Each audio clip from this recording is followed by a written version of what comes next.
नमस्कार, मैं डॉक्टर श्रद्धा वशिष्ठ आपको सबकी शिक्षा में बेहद स्वागत करती हूँ।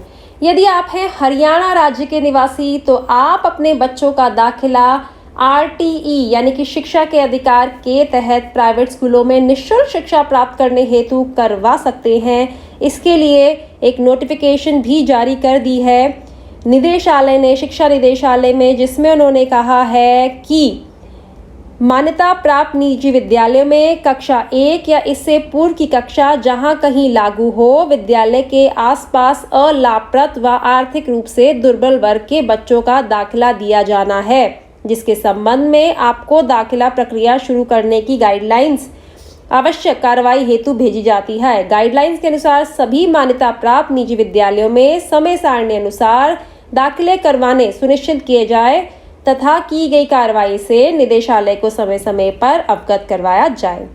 तो उस नोटिफिकेशन में जो बहुत ही महत्वपूर्ण पॉइंट्स है मैं आपको बता देती हूँ कि 16 अप्रैल से फॉर्म निकलने वाले हैं। देखिए, साफ साफ लिखा है, आर्थिक रूप से दुर्बल कमजोर वर्ग के बालकों द्वारा मान्यता प्राप्त विद्यालयों में आवेदन करने की तिथि है 16 अप्रैल और आवेदन जमा करने की अंतिम तिथि है 25 अप्रैल। जी हाँ, 16 अप्रैल से 25 अप्रैल के बीच में भरे जा सकते हैं फॉर्म। और ड्रॉ की क्या तारीख है, यानी कि ड्रॉ की तिथि है 29 अप्रैल और फिर दाखिले जब जैसे ही ड्रॉ होगा उसके बाद दाखिला प्रक्रिया भी शुरू हो जाएगी। तो दाखिला प्रक्रिया जो उसके बाद शुरू होगी उसकी अंतिम तिथि है 5 मई और जो रिक्त सीटें रह जाएंगी, जो आरक्षित रिक्त सीटें रह जाएंगी, जिन सीट्स पर कोई एडमिशन नहीं लेगा, तो उन पर प्रतीक्षा सूची के बच्चों को मौका मिलेगा, यानी वेटिंग लिस्ट के बच्चों को मौका मिलेगा 10 मई से 14 मई के बीच में। यानी कि 16 से 25 अप्रैल के बीच में भरे जाएंगे फॉर्म, 29 अप्रैल को रिजल्ट, फिर उसके बाद 29 अप्रैल के बाद दाखिला प्रक्रिया शुरू, 5 मई तक दाखिला प्रक्रिया की अंतिम तिथि और 10 मई से 15 मई के बीच में वेटिंग लिस्ट के तहत जो बच्चे आते हैं उन्हें मिलेगा दाखिला। और आप सभी को बताना चाहूँगी कि एक और महत्वपूर्ण बात इसमें लिखी गई है कि सभी मान्यता प्राप्त निजी विद्यालय यह सुनिश्चित करेंगे कि कक्षा 1 या इससे पूर्व की कक्षा जहां कहीं लागू हो कि कुल सीटों का कम से कम 25% की सीमा तक अलाभप्रद व आर्थिक रूप से दुर्बल कमजोर वर्ग से संबंध रखने वाले बालकों के लिए सुरक्षित रखी जाएंगी।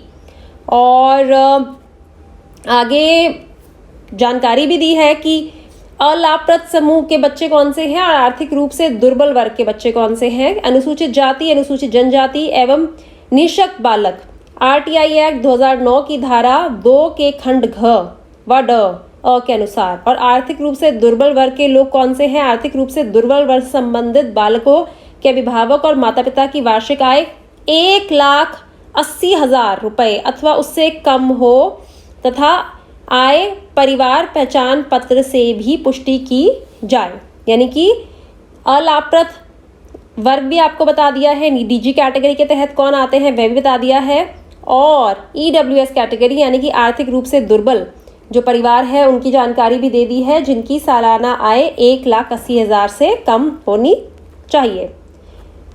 अब ज़रूरी है आपके लिए जानना कि क्या बच्चे की उम्र होनी चाहिए दाखिले की।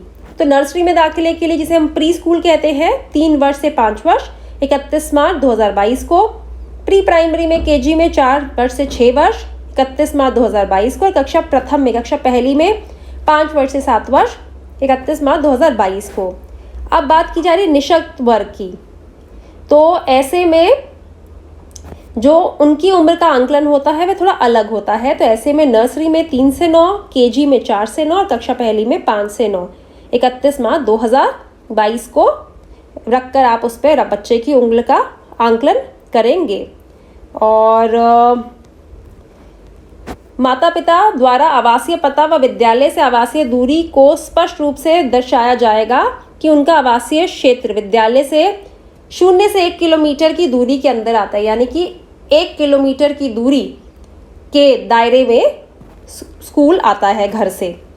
यदि विद्यालय में प्रवेश के लिए आवेदकों की संख्या कमजोर वर्गों और अलाभप्रद ग्रुपों से संबंधित बालकों की संख्या सीटों से अधिक है तो प्रवेश के लिए ड्रॉ ऑफ लॉर्ड्स द्वारा किया जाएगा। यानी कि जो आवेदन प्रपत्र आए हैं यदि वह ज़्यादा है, सीटें कम हैं, तो ऐसी स्थिति में ड्रॉ किया जाता है और आमतौर पर ड्रॉ ही होता है क्योंकि आवेदन हमेशा सीटों की संख्या से ज़्यादा ही आते हैं।